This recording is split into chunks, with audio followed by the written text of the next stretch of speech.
No opening statements, so if you do have a question for Kain Colter, please just grab one of the wireless mics from our attendants. Can you talk about what you guys have accomplished on the ground last 2 weeks, all season long, but maybe especially the last week? We've been running the ball really well. Offensive line has done a great job of opening up some holes. Running backs have been running hard. And, if it's not broke, don't fix it. So we're going to keep coming back to that. Football, you could, dominate the run game.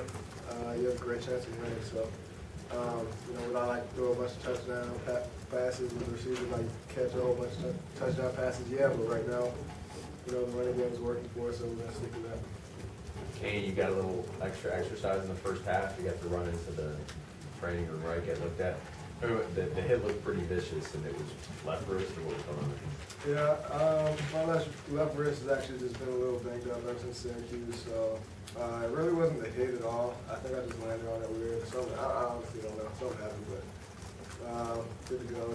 So I'll be good to go next week. But just something that kind of re-irritated an injury. Could you talk about what Bender did today? I mean, you wanted to limit his carries, he only had 16, but put up big numbers, 3 touchdowns. Yeah. We wanted to make a statement this game with our running game, and Ben's a great running back, and some other guys stepped up today in the running back room, but the offensive line did a great job. I don't think enough could be said about those guys, but Bender was making guys miss, running the ball tough at the goal line, and he's a smaller guy, so a lot of guys don't expect him to do that, but he ran the ball tough at the goal line and gave us some good yards.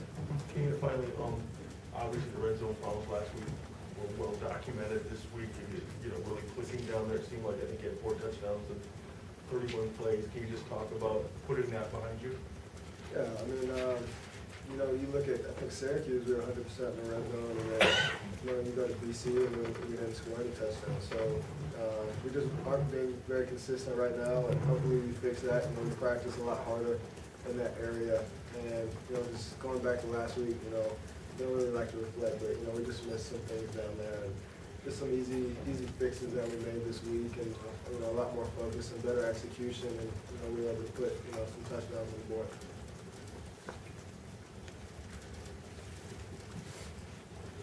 Okay, you mentioned how tough Benrick is in the red zone. I was wondering, on that second touchdown today, it just seems to be so slippery. There's a dog pile at the 2-yard line. Somehow Benrick's in the end zone. I don't even think the crowd realized it for a couple seconds. I mean, what do you think makes him so successful in the red zone? He's a strong guy. He might be little, but in the offseason he works his butt off. He's fast, he's elusive. All those things help. He's funny because I hand the ball off and I don't even see him because there's big guys around him, and all of a sudden he scores through. So all those characteristics have been really helping him out and help him be successful. And he's a great running back and a great player in our offense. Kain, I'd like to know, Q had talked a little bit about your experience with the Navy SEAL, talking about dealing with success. And as you go into the Big Ten part of your play, what lessons can you take from that, and how to deal with success into the Big Ten Conference? I think a lot of it just has to go with your expectations. We expect it to be 4-0 in every operation that Navy SEALs go into. They expect to be victorious. So you can't get too high, you can't get too low. You got to stay even keel and just keep going, keep doing what you're doing. And I think that was the biggest lesson that they taught us. And those guys are the best at what they do. And if they complete a mission successfully, they're not going to jump for joy, give high fives. That's what they expect out of themselves.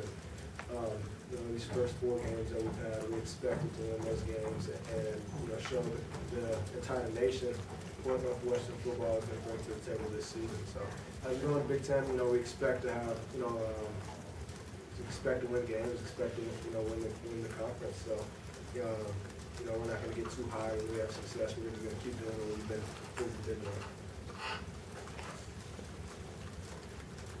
Any more questions for Kain? Thanks, Kain.